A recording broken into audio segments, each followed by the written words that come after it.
With your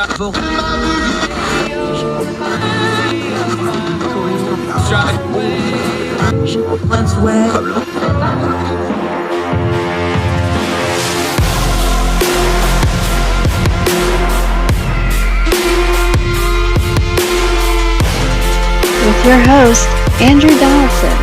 This is Heard Tell. Hi, welcome to Heard Tell. I'm Andrew Donaldson. You might have heard there have been some voting going on, so we're going to talk about it a little bit. Election day for the midterms 2022 has come and gone, and I'm just going to be honest with you. Here's how I covered it. I invoked my New Year's Eve rule, which is I went to bed early. I went to bed about 8:30. Yeah, I know I'm an old fart, whatever, but I've had a rough couple of days. I had 5 hours of dental work on Monday. I was at Duke most of the day on Tuesday. I didn't want to deal with it. And the play-by-play is the play-by-play, and usually I enjoy such things. But in this particular case, I was like, you know what? I'm just going to go to bed. I'll get up early. We'll do the show, and we'll see where we are with the results. And that's where we are now as I sit and record this in the wee hours. Let's start with what we don't know. Some of the Western races are not called yet. Arizona, places like this, those ones aren't ready yet. Nevada, too close to call at this time because they don't actually start counting their votes until the last vote has been cast. So we don't know that one yet. Georgia looks like it's going to go to a runoff. It is very, very tight. That's what we expected. It does not look like either candidate's going to get quite to the threshold. So that's probably going to go to a runoff. We'll keep following that one in the Raphael Warnock, Herschel Walker race. And up in Michigan, it looks like Gretchen Whitmer is going to survive and win her reelection for governor there. But again, they haven't officially called it. So we're going to leave that one to the side. The really hotly contested ones out in Arizona. Carrie Lake, Katie Hobbs for governor, of course, and Mark Kelly, Blake Masters for Senate. Don't have those yet. So we're going to have those set off to the side. We'll talk about them a little later. Of course, we are going to hold ourselves accountable. So here in about a week or so, when this all settles, we're going to have like Joe Zemansky and our friends who helped us do the run-up coverage, Sarah Stook, others like that. We're going to have them back on. We're going to do what we got right, what we got wrong, and review. But here's what we do know. It does not look like the red wave is going to be as much of a wave as some people thought.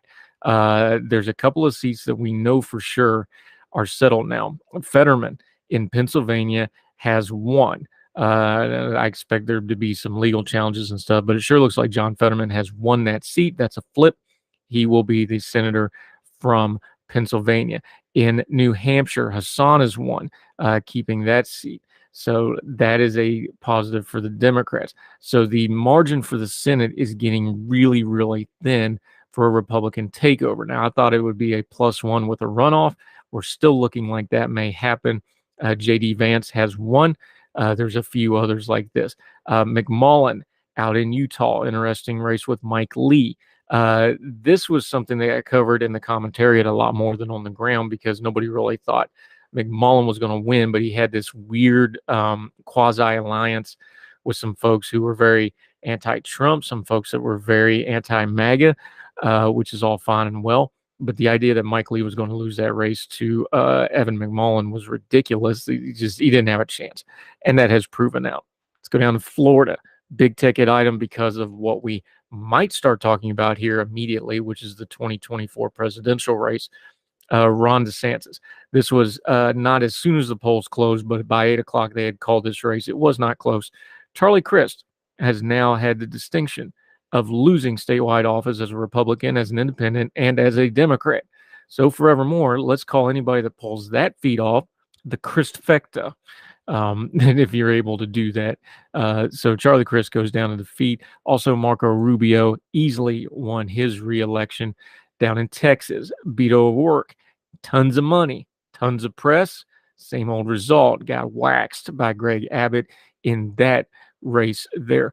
In North Carolina, Ted Budd takes the Senate seat there. We also figured that would happen. Sherry Beasley running against him there. In New York, Hochul has won the governorship, a little bit more margin than we were led to believe. We figured that would happen as well.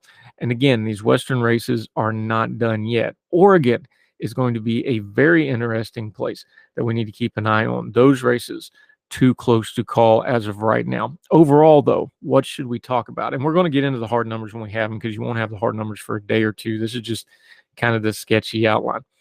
I want to highlight a race in Virginia. We talked about it with Joe Zemansky in our preview show. Abigail Spanberger in Virginia. There was a couple of these Virginia House races. These are the 2018 seats that flipped for the blue wave that they were trying to flip back for the red wave, and she survived. Now, all politics is local. We've established that, and politics depends on candidates. Looking at you, Dr. Oz, unfit for office as you was, and you lost that race.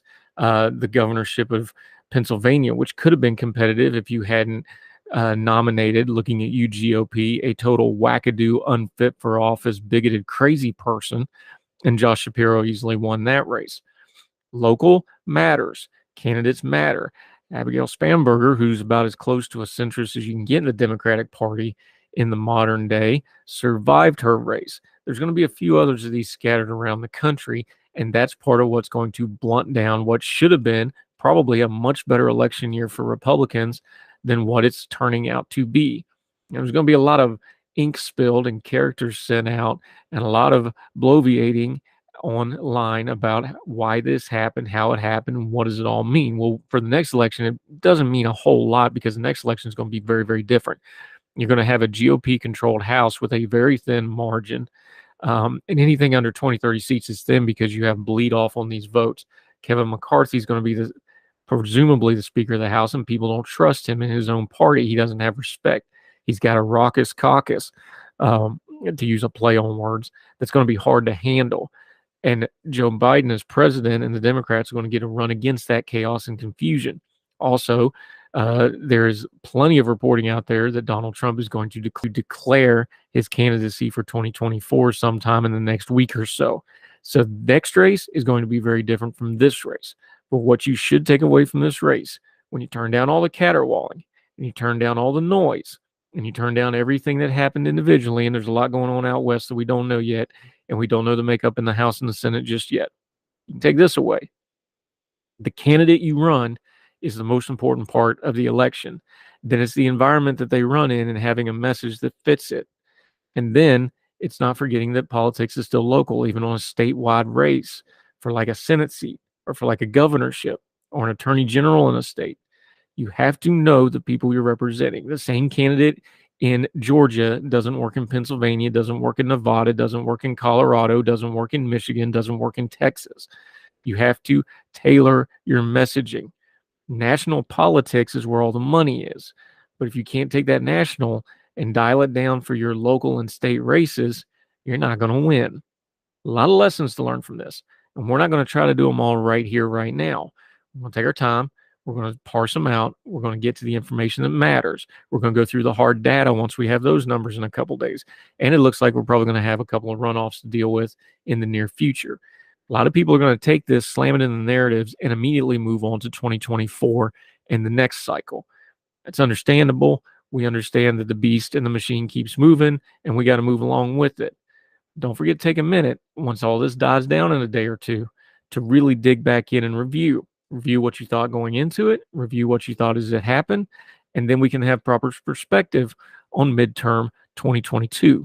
You don't have it right now. Nobody really does. We will have it if we continue to try to get good information and not just listen to the noise. More Hertel right after this.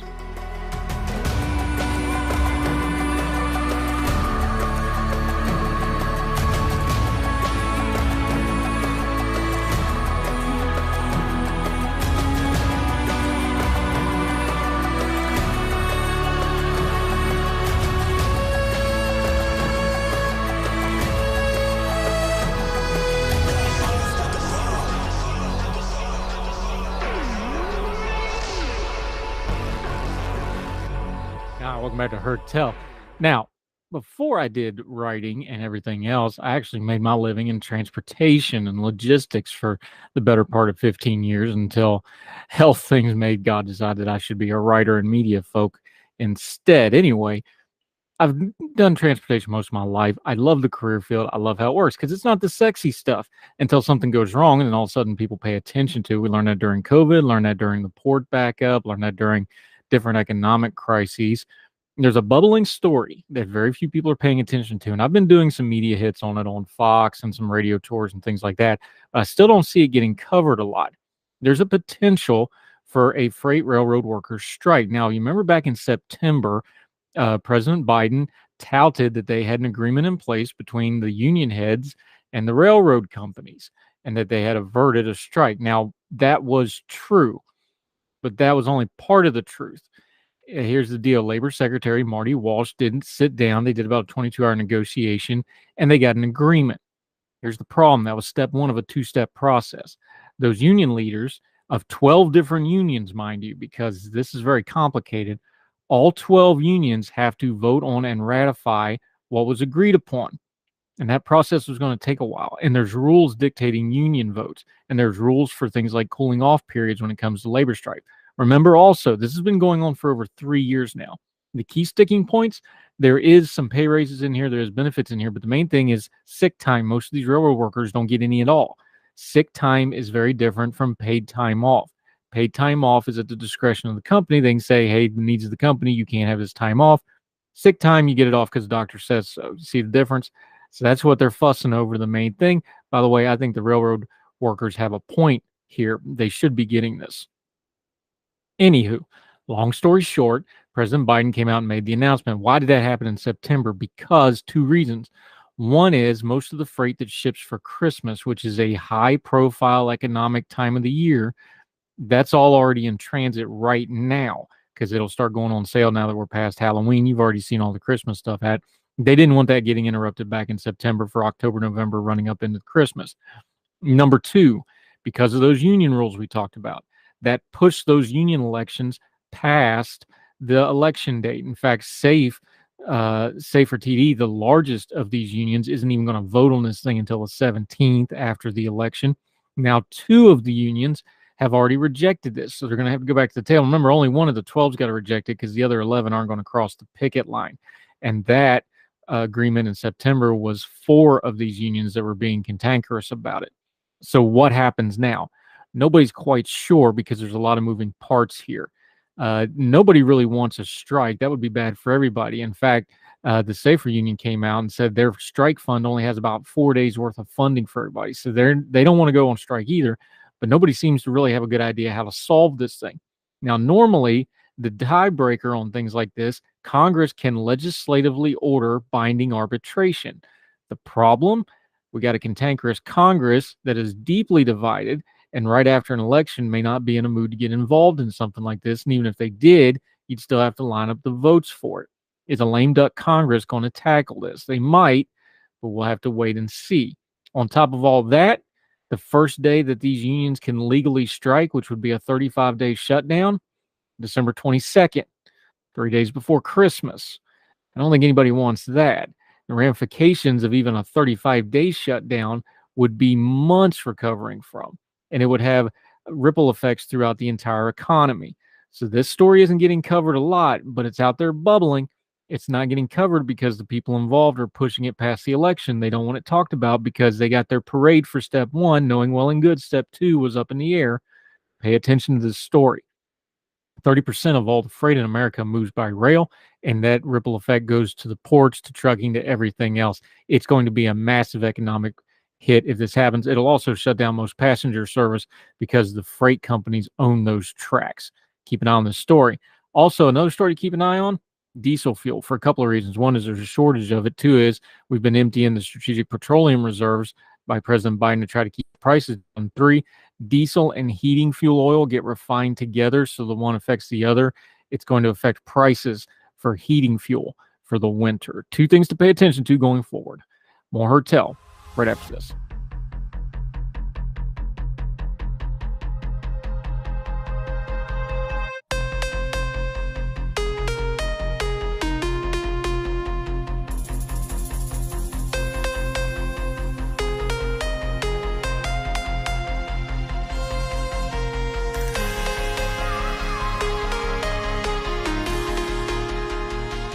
Dr. Michael Siegel. Okay.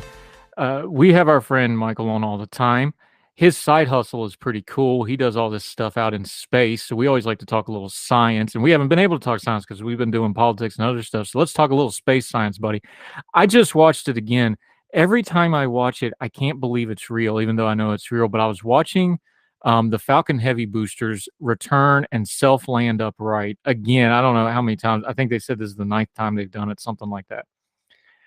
Every time I see it, I still can't believe I'm watching it. And yet it's real. But the thing is, and you've discussed it before, but I want you to reiterate it because these things need to be repetitious in our minds before we really understand a technological advancement, right? That's one of the biggest leaps in space technology we've ever had, is being able to do that and explain why that is. Yeah. Elon Musk is like kind of a prototypical smart person. He has lots of ideas.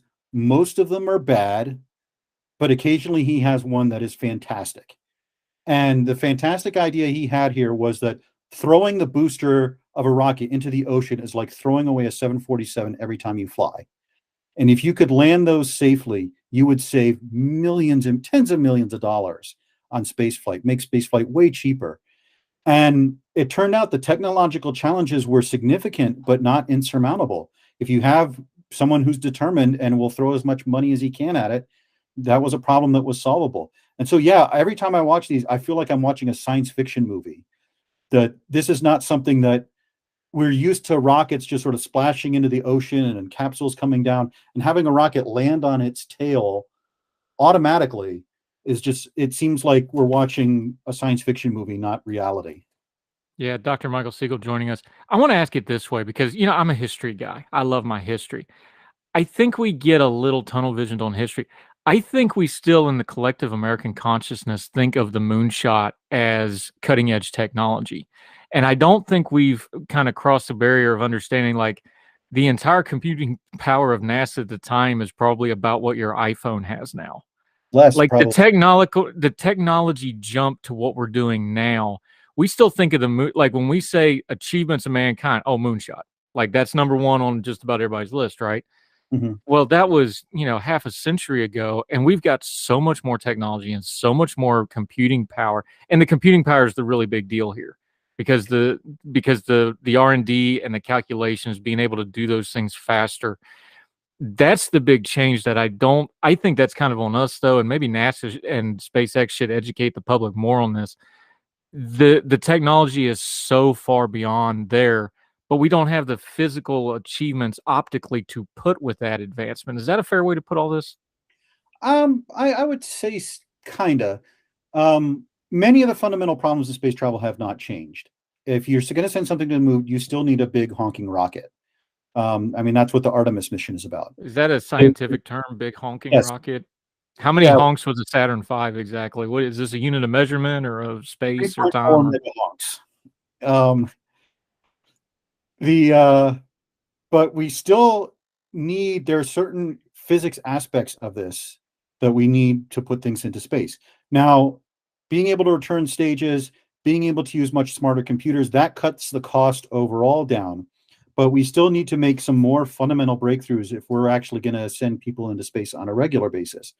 I think the cost now is about a few $1,000s a pound to put things into space, and we need to cut that significantly or I need to lose a lot of weight if we're going to be putting people into space. But I do think, like, a better illustration of it maybe would be the recent Mars landers, where you had, if you haven't seen it, you can Google 7 Minutes of Terror to see the video NASA made about how they're landing things on Mars now. And it's insane. They have this re-entry, they have these parachutes, they have this sky crane that drops it on. All of that has to be automated because it takes a few minutes for the signal to reach us from Mars. So it has to be robotic. We have a flyer on Mars, a little robot that flies around, a little drone. And that I think is a lot more illustrative of just how far we have come since the Viking days, when we just dropped a probe on there and it would just sit there and do a little bit of surveillance, and that was it. Where we have these missions now that go to these and roam around for years and do all this explanation. And we're actually going to eventually have a mission that will send rocks back from Mars to Earth to be more fully investigated. So I think if you look at the exploration of the solar system that we've been doing, that's where you really see the breakthroughs of the last 50 years. Let's talk some old school space tech, which I know you actually have a little bit of a passion for. The Voyagers are still one of my favorite things to check up on. Like I actually go to the website every now and then, just how far that quantify it for us non-mathematical, non-scientific people like me, just how remarkable, you know, you're sending something up and that, let's go back in time a little bit. You talk about your iPhone having computer power. I mean, your standard microwave convection oven probably has more circuitry than the Voyagers have on them. And yet this thing just keeps pumping along and doing its job. And now it's out there farther than we ever dreamed it would be. I find this a remarkable piece of tech, even though it's kind of old school. It's kind of boring to some folks. I just find it amazing. Well, it's interesting. A fellow astronomer, Tim Hamilton, and I had a discussion on Twitter yesterday about what is the oldest code running right now, oldest computer code. And someone brought up Voyager, which has been in space for 45 years. To give you an idea of how long that is, the people who know how Voyager works are retiring or dying. And NASA is really worried that they're not going to have enough people who understand how the spacecraft works to keep it going. And it's billions of miles out there. It's outside the solar system, actually. It's into interstellar space. And it's still sending signals back. There are papers being published based on Voyager data that it's taking of the outer solar system. And we're learning a lot about our sun and the solar cycle from the data Voyager is sending back. So that is it is a remarkable spacecraft, both of Voyagers. Yeah, Hammurabi would like a word on that oldest running code, by the way. I remember as a kid, I'm 42. I remember as a kid, we kept talking about the gold records they were putting on them. Remember that? Like, Yep. It's been in the national consciousness so much. I think we just kind of forgot about it, but it's pretty cool that we have something in interstellar space and it works and it still works. Yep. That's amazing. All right. We know the SpaceX stuff. I want to ask you about the private space travel real quick because it was a new thing. We've got a data point now. We've been doing it for a while. We've got, the different companies are doing it. They're sending people up, coming right back down in different things. What's your perspective on it now? You said it was going to be a net good. It raises awareness, even though some of it's kind of, celebrity stunts and stuff like this. You still think overall it was going to be a good. We've got a year or two of them doing it now. You still feel that way? Does it feel like it's going anywhere else, or does it feel like that's kind of plateaued for the moment? I think it will be a while before that kind of technology is within the reach of even, upper class citizens, let alone middle class. But I think that the technology will continue to improve. I mean, 2 years is not a lot on the time scale of technology. I think if that we're going to see more and more efforts to make space travel cheaper and to make it more reliable and safer, so that it can be within reach. I mean, even if we ever got to the point where space tourism was a thing, this would be, a once in a lifetime thing, the cost of a car or something like that. So it will never be like a trip to Cleveland or something like that. But I do think we continue to make progress around this. It's not on the short time. I don't think I'll be able to travel to space in my lifetime, but maybe my kids will. Yeah, what was this? I forget who or I would cite this, but they basically said like until it's first class airline type fees, it's not going to be a mass marketing type thing. So until you get it down in that, let's say under 10,000, get it down to that $5,000 to $10,000 a seat. It's not going to be mass marketable. But you get it under 100,000 K, you got a lot of people that, those worldwide cruises, those are 30, 40, 50 grand. You'd have a lot of people saying, oh yeah, this is a life savings thing once in a minute. You'd open up a large swath of people just doing it that kind of way, wouldn't you?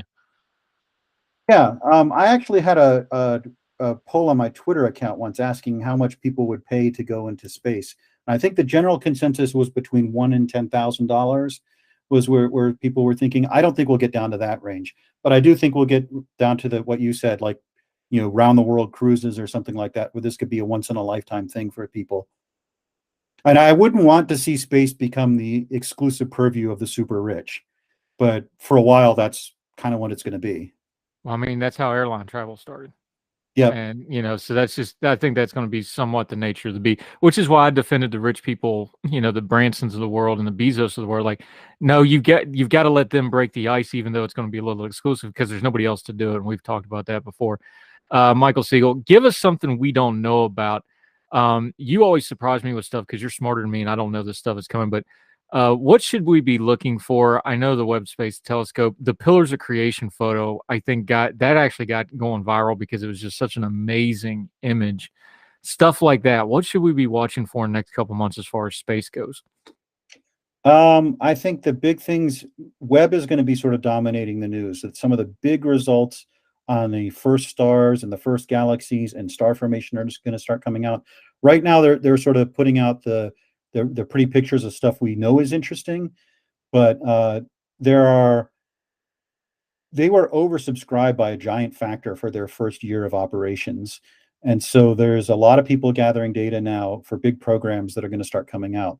So I would pay attention to, so I would look for a lot more JWST news in the next few months. And really some of the big questions that we wanted JWST to answer we're going to start getting the first data on those.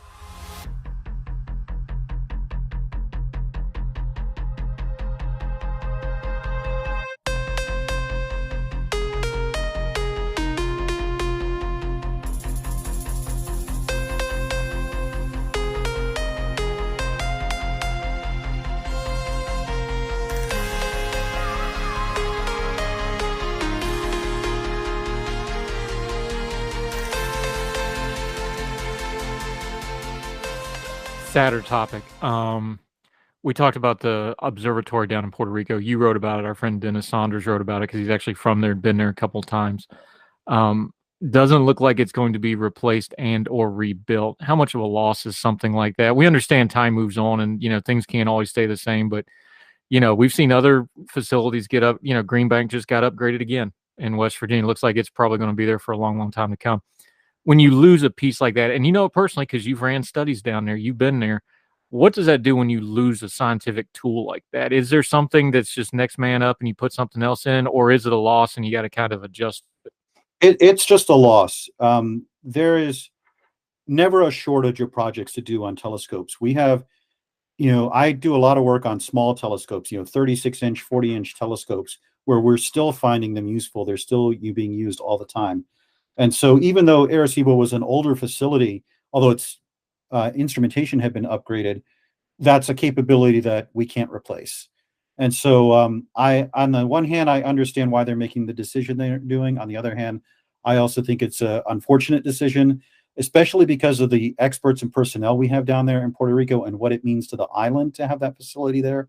I think it's a big loss. And there are other facilities that will fill the gap as best they can, but this was a unique facility. So you don't think there's any hope either? I am dubious that they will do that. Money tends to be tight, and rebuilding that facility would be quite expensive. So I'd be delighted if it happened, but I'm not banking on it. Yeah, it's a sad situation. All right, that was a sad note. End us on a happy note, though, because you have this wonderful YouTube channel that is doing gangbusters because you've got, all these thousands of followers now compared to my dozens of followers. Give me a little shine there, buddy. What are you doing?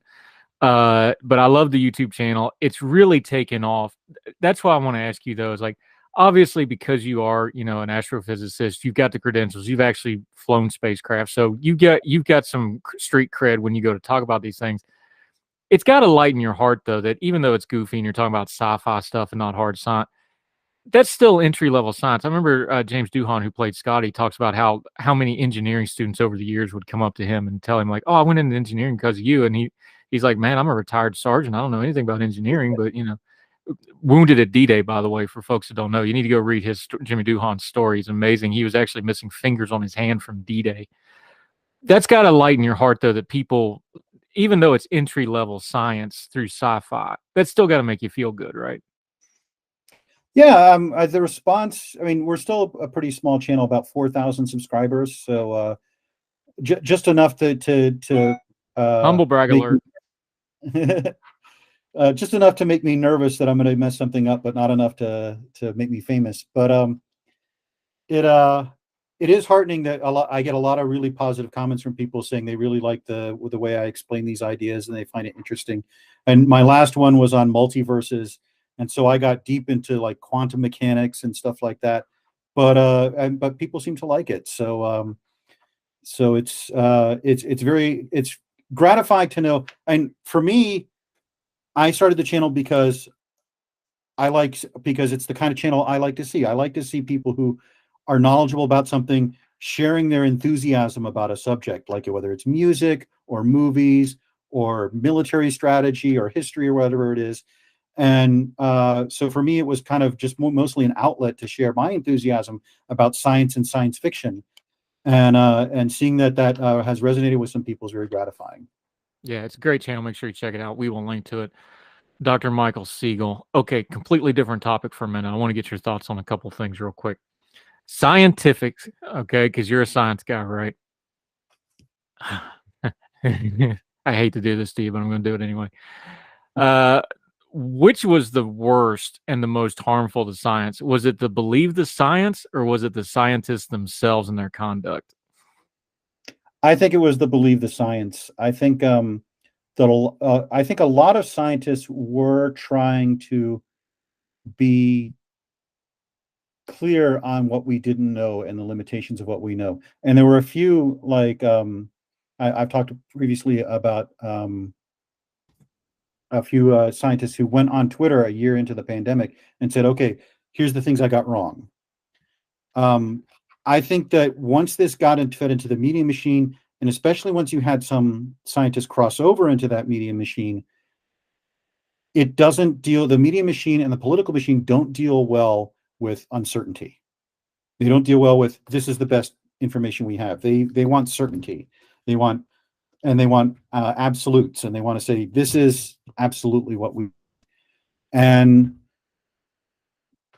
I think that's where the major errors were made. But again, that's not unique to COVID. I mean, we have a lot of hysterias in this country. We have a lot of things we do to mitigate what are very small dangers and very low risks that we tend to be hysterical about. And one of the things I've blogged about quite a bit is the hysteria over sex trafficking. It's not that sex trafficking doesn't happen. It's that the way people think about it and the way they try to prevent it is completely disconnected from how it actually happens and the scale of the problem.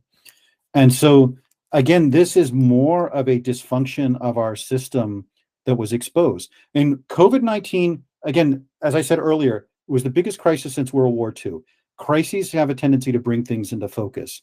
There were a lot of things that were exposed by COVID that we were doing stupidly or wrong that we still haven't fixed. Like I remember early on, Massachusetts, when they were having their big outbreak, said, all right, we'll allow doctors who are licensed in other states to work here because we don't have enough doctors. We won't require them to have a Massachusetts license. Like, well, why don't you do that overall? We have 50 states and they have pretty good standards. Why do I need a different license for each state? This seems like a waste of time. And that's just one example. And I think that, again, this exposed our tendency to want to talk in certainties, to make our people who disagree with us look as bad as possible, that they don't care about the problem or they actually are in favor of the problem. I mean, I'm not talking about like the real grifters, like, people we've talked about who are out there trying to make a buck off skepticism. I'm talking about the average person who wants to know what's going on here. What do I need to do? Wait, you told me this last week. What about this? And so forth. Yeah, I think I learned that lesson the hard way when I wrote a piece about the mask debate very early on in the pandemic. And I wasn't even, all I was saying was like, because that was when they were just throwing everybody on the ventilators and they were immediately dying after you put them on the ventilators because they didn't know how to treat the illness, right? Mm-hmm. And so I talked a lot about the ventilators from personal experience, and they're all like, well, what do you know about it? I'm like, well, this is how I know you didn't read the piece, because there's literally a picture of me on a ventilator in the middle of the piece. Like there's a picture of me in the hospital bed on a ventilator tied to the bed. And that's when I was like, this is a good way to tell whether people are serious. Like I know whether you read it or not, because you're starting it off with that. I'm like, there's a picture. You don't even have to read the article. You can just scan it and see the picture. Like, oh, he was on a ventilator. That kind of stuff, I think, really does a lot of harm. It also exposes people. Let's be frank. Part of the problem with COVID was it just exposed a lot of people. Yep. Yeah. So anyway, I think science, we've talked about this before, but just to reiterate the point and put a bow on a lot of this, I think science has just been behind the curve on adapting to the modern world, especially social media. That like, look, you can't just put letters behind your name now. People can review your work and they can search your social media, and you better be consistent. And that's not just them, celebrities are having to do this. Politics are having to learn to do this. The news media is finding out the hard way right now that you've got to do this. I think that was a big part of it too, is I think they're just not used to mass communication.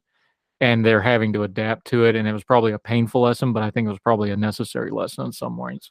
Yeah, and I think some people, one of the ones I cite a lot is Ellie Murray, Dr. Ellie Murray. They came out looking good because they were, reasonable and talked about uncertainties and so forth. And some people, were way too panicky and way too certain about those things, and they came out looking bad.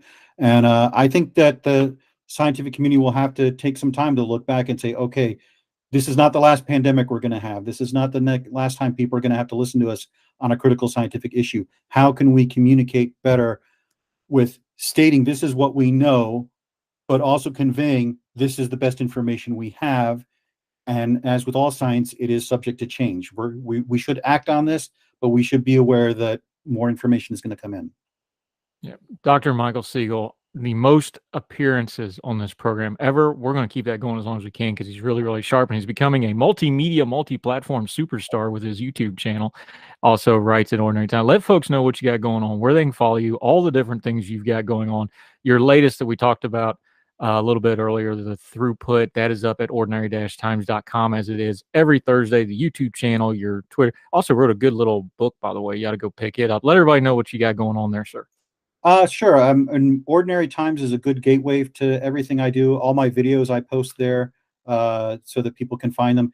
I'm actually, now that I have a few subscribers, you can just go to YouTube and Google my name, Michael Siegel Astronomy, and you'll find my video channel, and hopefully you'll find something there that you find interesting. Join the ongoing 2,000 comment debate over what the best spaceships in science fiction are. But yeah, that's the best way to find me is usually through Ordinary Times. We're going to do that one where we talk about the crew and the military setup of those space captains too. I can't wait to get in on that. That's going to be a fun one. Yeah, Dr. Michael Siegel. Yeah, he was my guest. I just always love. We get so obsessed with you just proved it. They get so obsessed with the ships, you forget you got to have a crew to run that thing. Yep. Does the crew match the ship? Because then the ship doesn't work and doesn't make any sense. But we'll get into that. Not all officers either. Yeah, don't get me. Like, I'm a retired sergeant. Don't get me started on lieutenants. Like, all the lieutenants are super short. I'm like, no, lieutenants are like baby giraffes. They can't even walk in a straight line. You got to like hold them up. It's ridiculous. Like that's. See, I'm giving you all the good channel stuff. I'm not going to give it to you for free. You're going to have to subscribe to his YouTube channel. Dr. Michael Siegel. Love it, buddy. Thanks for the time, sir. All right. Thank you for having me. Yes, sir.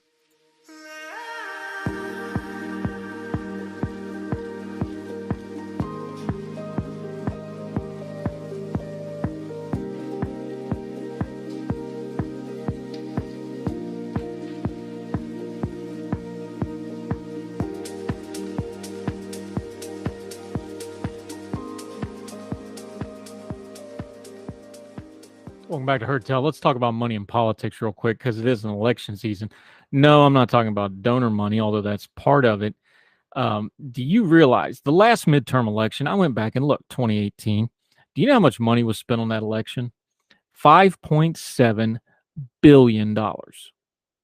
And we're on track that we're probably going to spend more than that in this midterm election. So where's all that money going? There's a thing called diminished returns. There's only so much money these campaigns can actually spend. So why is it getting more and more expensive? Well, there's a couple reasons for it. Politics is very, very big business in America. You already know that it drives a lot of the news media, including this show. We spend a lot of time talking about politics, although we're not really getting rich off it, although we'd like to. We take PayPal, DMs open. But money in politics isn't just the buzzword of, oh, evil funding money. There's a little bit of that. That's true. There's plenty of corruption.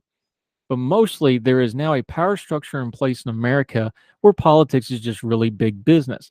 All those networks, any kind of media platform now, they get a nice bump every election season by taking in ad revenue. And in some cases, tons of it. There was a report. Remember when Michael Bloomberg ran for president for 3 months and dumped millions and millions and millions of dollars into it? He actually moved the spreadsheets on TV stations and TV networks because he dumped so much advertising money in such a short period of time. It was their own little line items. This is a boon to media, news media, the commentariat, print media, anything you want to say. If they can sell political advertisements, they're going to do really well on that. That's part of business. Then there's the consultant class, the folks that constantly have to be campaigning because that's how they make their money as professional campaigners. There's more of them than ever, and they're charging more than ever. They got to get paid. They got to show some way to get paid. So that means they have more and more metrics and more measurements and more candidates to try to lure in and hire them. And I'm fine for it. I hope they all make a lot of money. I'm all for people making money in America. Get your hustle on and do your job. I'm all for it. But that's part of where all this money's going to. And then there's the fact that these political parties love moving this money around because it helps them. There's certain ways that certain campaigns can do and move their money around. So even a long shot candidate, we've seen this with presidentials, the easiest way to see it. Even a long shot candidate, you understand the financials of a campaign, right? You can fundraise for your campaign. You sign off almost all your living expenses during a campaign off to the campaign. And then at the end of campaign, you may have some debt. But if you're really shrewd and you did well, maybe you can get an opponent to pay that off for you, or you can write it off. Or if you're really good with your money, you can hold on to that money and roll it forward into some other project. Or you can do what former President Trump's done and roll it into your legal fund. There's all kinds of ways to move money around. Money laundering would be a little too strong of a term. But if you want to move around massive amounts of money and fundraise it and be able to use it later, running a political campaign is a heck of a good way to do it and to keep it out of prying eyes. And besides, as long as you're campaigning, it looks like you're doing something, right? That's another reason there's so much money in politics. Biggest reason there's money in politics? Nobody said anything to stop it. Nobody's doing anything to stop it. You realize it's voluntary for you to give to one of these campaigns, right? Most of these political causes, political parties, and candidates do not need your donation, but we keep sending it to it. And that's your right. If you want to do that, more power to you, knock yourself out. Just understand they don't need it. And as long as we're feeding this beast, it's going to get bigger, fatter, and it's going to get hungrier. Maybe at some point, we, the public of all parties and all stripes, maybe we should stop giving these people so much money. Make them start working for a living again. Maybe make them earn our votes and earn our contributions instead of just writing blank checks for the cause because the buzzwords are nice. That would probably change politics a lot more than any regulation would. But like a lot of things, like the sports teams where they only start changing things when the fans stop showing up and buying tickets or stop watching, that's what it'll probably take to really change politics, especially the money in it. Yeah, your small contribution probably won't make that much of a difference. But imagine if we demanded the same performance from our politicians we demanded from our sports teams and spent our money accordingly. What kind of world would that look like? More Hertel right after this.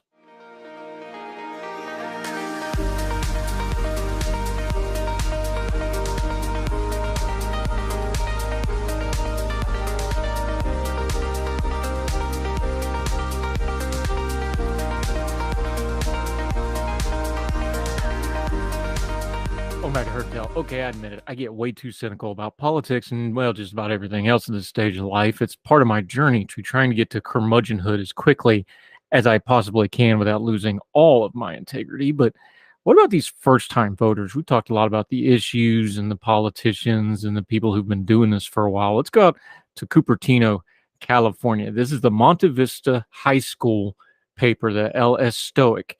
I don't know if I'm pronouncing that right. I hope I am. But this is the student-run paper. It's written by Minja Kang and Jason Chu. This is dated November 8th, Election Day. And it's about their first-time voters. Cupertino's general municipal elections will be held November 8th.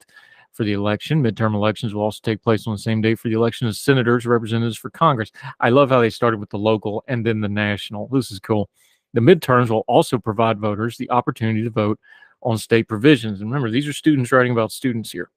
With many seniors at MVHS becoming eligible to vote on election day, some of them have chosen to participate in the election and cast a vote for the first time. Senior Maya Mazzari said she is excited to express her voice in the community through voting. Senior Rodit Iyer, who also will be eligible to vote in the upcoming election, said he has always loved to follow politics, especially during important elections, and now he's looking forward to casting a ballot himself and saying he wants to know what issues are measured are in questions during the election. However, social science teacher Hillary Barron cautioned students about their first time voting.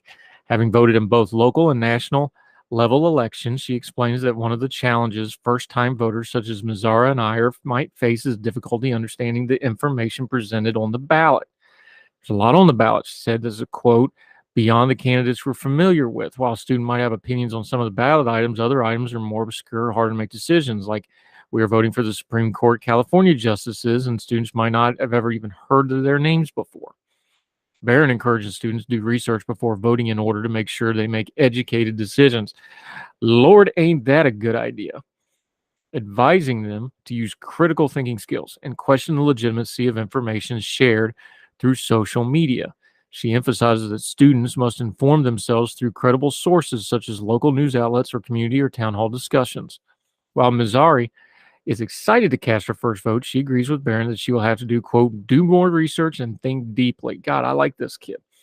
About every decision she will make on the ballot, despite already keeping up with the community issues and events. Mazzari says she considers it important to understand a candidate's motives and funding before voting for them. These kids get it. I love it. Motives and funding. Hey, what do we always say? Follow the money. You're going to get pretty close to the truth, right? Actions, not words. Motives. That'll tell you how people think. Future's bright. Kids get it. Back to the piece. Iyer echoes Mazzari, adding that being able to vote for the first time has pushed him to learn more about the candidates and the propositions in contention for the election. Before I was eligible to vote, this is a quote, I would only know what propositions were being voted on based on advertisements on TV, but now I try to diversify when I get my news from so that I can see all the different perspectives and make an unbiased choice in who I support in the elections. Wait a minute. I'm going to applaud. These kids get it. Only adults would do all this. While they look forward to participating in the election, both Mazzari and Iyer are not without concerns. Mazzari has doubts about the importance of her vote, saying that because of Cupertino's like-mindedness, remember again, California, this is, one party. This is a very, very blue area. She believes her vote might not be significant on a larger scale. Iyer, on the other hand, is worried about making mistakes on election day. Quote, one thing I am nervous about is misreading the directions on the ballot or accidentally marking something wrong. Ballots can be confusing for the first time, so I hope I do not make any errors in understanding how to use them. Despite such concerns, Barron emphasized the importance of voting, says the process becomes less daunting with more experience. I do think it is important, especially on the local level, Barron said. We tend to get lower voter turnout in local elections, so everyone who casts a ballot has a lot of power in the decisions that get made. Voting can be hard, but I think the more you do it and the more you educate yourself about the topics, the easier it gets. This is a student newspaper out of Monte Vista High School, Cupertino, California. Love it, love it, love it. Good perspective. They get it. Well done, folks. Welcome to representative government. I think you'll serve us well. That'll do it for Heard Tell today. Election day was over. Let's get on to the next election day. But there's more important things besides just elections. Just remember that in the craziness over the next weeks and months and days as we try to sort out what just happened. We've got races that'll continue to go. We're going to have some runoffs, and then we start the presidential election. And that'll do it for Heard Tell. As always, love to hear from you. HeardTellShow@gmail.com. You can send us an email, Heard Tell Show on the Twitter. You can DM us and follow us there. Also, my Twitter handle, for the Fire, and those of our guests is always in the lower third graphics. If you're watching on the YouTube, if you're listening on the podcast, there'll be links for you to follow both the writing of the folks we have on and us and our social media. This only works because you listen, and we so greatly appreciate you. So wherever you are, across the street or around the world, we hope you and yours are well. We hope you are well fed. We can't wait to see you again for more Heard Tell. All the music on Heard Tell is provided under a Creative Content license from monstercat.com.